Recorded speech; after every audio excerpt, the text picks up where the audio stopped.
Chemical warfare during World War I marked a significant and grim chapter in military history. The use of chemical weapons began relatively early in the conflict and evolved rapidly, leading to widespread casualties and profound psychological impacts.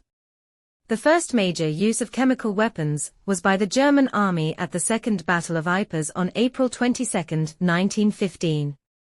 They released chlorine gas, a choking agent, from large cylinders, which then drifted across no man's land towards the Allied trenches. This attack caused panic and severe respiratory damage among the unprepared French and Algerian troops, resulting in around 1,100 deaths and many more injuries.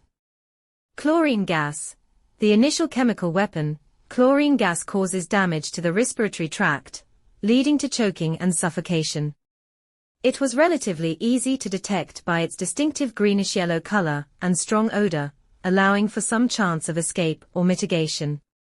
Phosgene and diphosgene, introduced later, these gases were more potent than chlorine. Phosgene, in particular, accounted for the majority of chemical deaths during the war.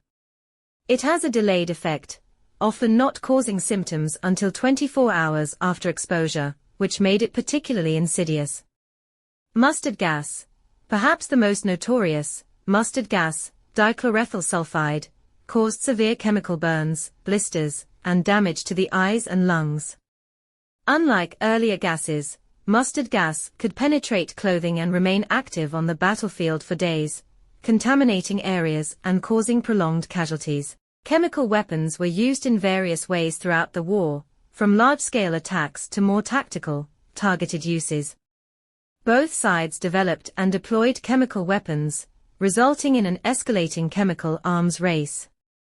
By the end of the war, an estimated 124,000 tons of chemical agents had been used, causing approximately 1.3 million casualties, including about 91,000 deaths. In response to the chemical threat, various protective measures were developed. Early attempts included improvised masks, soaked in urine to neutralize chlorine gas. Over time, more effective gas masks were created, incorporating filters made of activated charcoal and other materials to protect against different types of chemical agents. The use of chemical weapons was widely condemned, even during the conflict.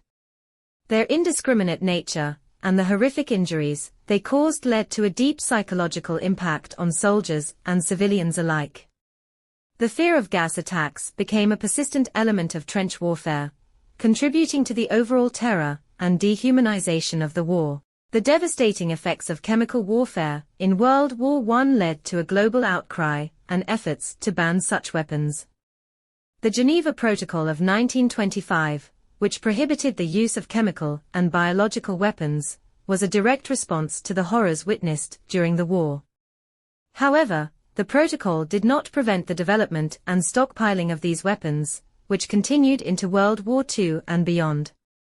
In summary, chemical warfare during World War I represented a dark innovation in military tactics, causing extensive physical and psychological harm. It highlighted the need for international agreements to limit the use of such inhumane weapons, setting a precedent for future arms control efforts.